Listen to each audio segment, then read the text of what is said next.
Hi friends, TNPSC group 4 எக்ஸாமுக்கு சூப்பராக prepare பண்ணிட்டுருக்கீங்கன்னு தெரியும். இன்றைக்கி ஒரு சில இலக்கண குறிப்புகளை நான் உங்களுக்கு ஈஸியாக சொல்லி தரப்போகிறேன். அரண், திறன், கடைப்போலிகள். கடைப்போலினா என்ன? இறுதியாக பொய்யா வருது. போலினா என்னது? பொய்யா வருது.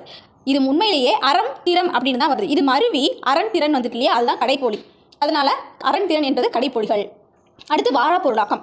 ஈறு கெட்ட எதிர்மறை பெயரச்சம். ஈறு கெட்டு போன எதிர்மறை பெயரச்சம். அதாவது வாரா அப்படிங்கிறது எதிர்மறை. அது என்ன போச்சு? ஈர் கெட்டு போச்சு, கடைசியில் கெட்டு போயிடுச்சு, முடியவே இல்லை. அப்போ வாரா பொருளாக்கம்ன்றது ஈறு கெட்ட எதிர்மறை பெயரச்சம்.